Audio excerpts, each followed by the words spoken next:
Hi అండి, welcome back to my channel Padmaja's kitchen. ఈరోజు స్వచ్ఛమైన నెయ్యిని ఇంట్లో ఈజీగా ఎలా తయారు చేసుకోవచ్చో చూపిస్తున్నానండి. మీగడని ఎలా స్టోర్ చేసుకుంటే నెయ్యి సువాసనగా ఉంటుందో, వెన్న త్వరగా రావాలంటే ఏం చేయాలో టిప్స్తో సహా చూపిస్తున్నాను. ఫుల్ వీడియో స్కిప్ చేయకుండా చూడండి. మన పాల మీద మీగడతో ఇంట్లోనే నెయ్యిని ఈజీగా చేసుకోవచ్చండి. ఇప్పుడు దీని ప్రాసెస్ ఎలాగో చూద్దామా? ముందుగా నేను 1 లీటర్ క్రీముడి మిల్క్ని తీసుకుంటున్నానండి.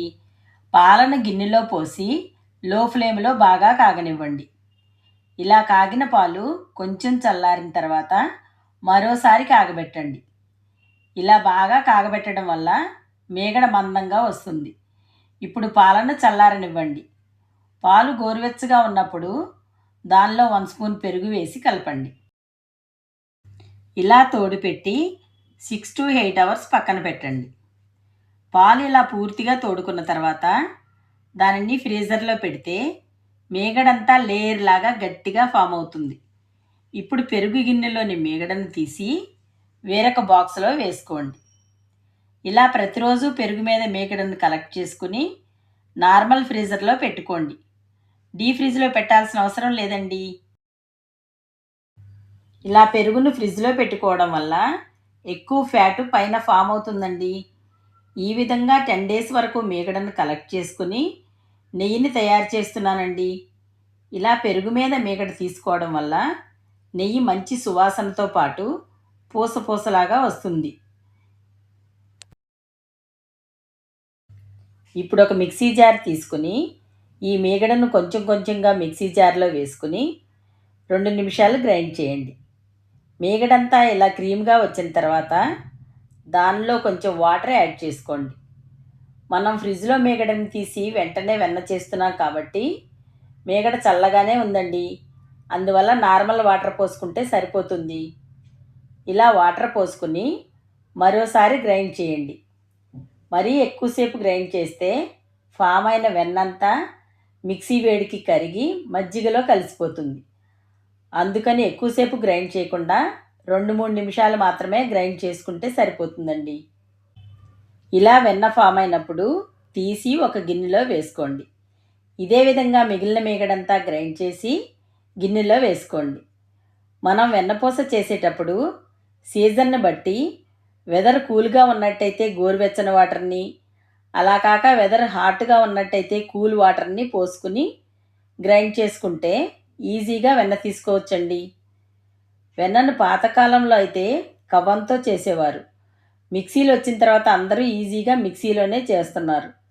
మరికొంతమంది విస్కర్తో కూడా చేస్తున్నారండి.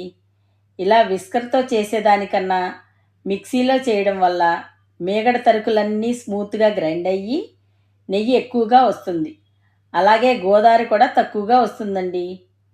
ఈ గిన్నెలోని వెన్నను ఈ విధంగా 1 నిమిషం కలిపి వెన్న ముద్దలా చేసుకుని వేరొక బౌల్లోకి వేసుకోండి.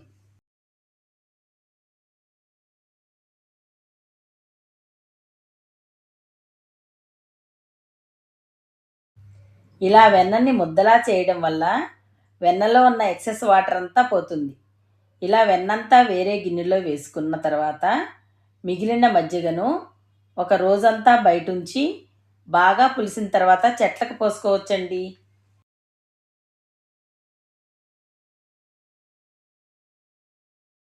ఇలా వెన్నంతా సపరేట్ చేసిన తర్వాత వెన్న ఉన్న గిన్నెలో వాటర్ పోసుకుని ఒకసారి వెన్నను వాష్ చేసి వాటర్ పారబోసి వెన్నను ముద్దలా చేయండి.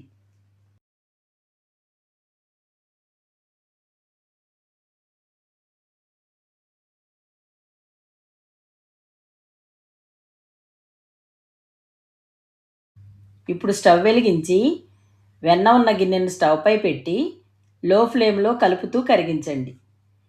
వెన్న కాగేటప్పుడు దగ్గరే ఉండండి, ఒక్కొక్కసారి పొంగిపోతుంది.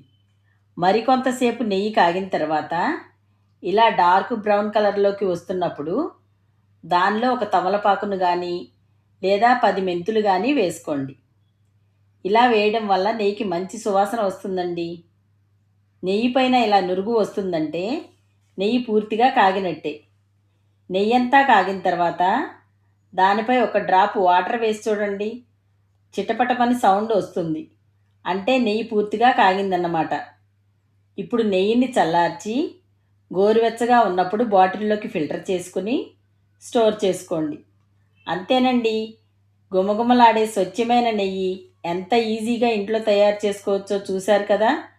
మీరు కూడా నెయ్యి చేసుకోవాలనుకున్నప్పుడు ఇదే ప్రాసెస్లో చేసుకోండి. చిన్నపిల్లలకు స్వచ్ఛమైన నెయ్యి పెట్టడం ఆరోగ్యానికి చాలా మంచిది.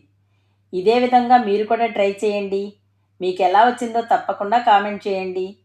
మా వీడియో మీకు నచ్చినట్లయితే లైక్ చేయండి, షేర్ చేయండి, సబ్స్క్రైబ్ చేయండి. Thanks for watching.